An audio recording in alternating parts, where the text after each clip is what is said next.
It's something no other team in motorsports is currently doing, simultaneously competing in 2 of racing's 3 major promotions.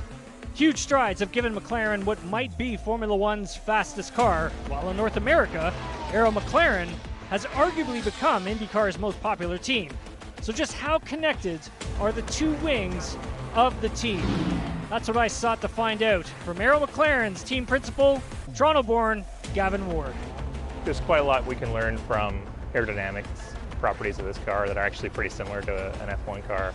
But then there's a lot different. You know, oval racing is a massively different challenge.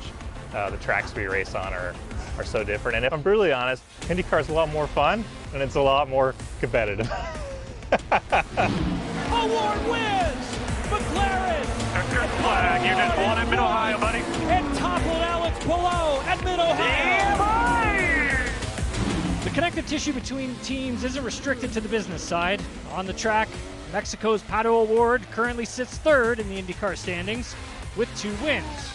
O'Ward also serves as the reserve driver for the F1 team, a role that has only boosted the profile of a man who may be en route to becoming the face of IndyCar. The Formula One cars are beasts of their own, you know. Nothing really comes close to what they are capable of, and it's just, I would say, a different world. It's obviously part of motorsports, but it really is a circus in a way, and you can see it with the infrastructure, you can see it with all the money and resource that goes into it, and a lot of eyes watching. It is definitely the big stage, but I always have a smile on my face whenever I can get to jump in a Formula One car, and hopefully at the end of this year I'll have a few times where I can get on one and take it to its limit. That's what I was built for, that's what I love doing, that's what I enjoy doing. Where do you see similarities between Pato and the drivers you've worked with, and where do you see differences? Pato is, I mean, he's a badass. He's a phenom, super talented, absolutely love him. And we're just seeing, he's just coming into his own now. So I think you're seeing more and more completeness out of his driving.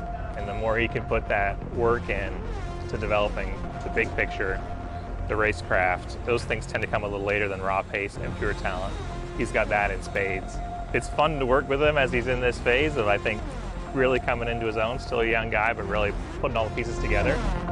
While McLaren has been a staple in Formula One for decades, McLaren has only been running an IndyCar for just a few seasons, which makes their rise in popularity that much more noteworthy.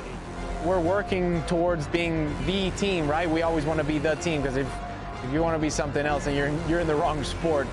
We're still in the chase, I would say. We're definitely still underdogs. Our bar isn't, I would say, set as high as a Penske or a Ganassi, because we're still chasing them, you know, but we're there. We're definitely there. We've made them sweat a few times this year already. Just an exhilarating racing company, you know, and with such heritage.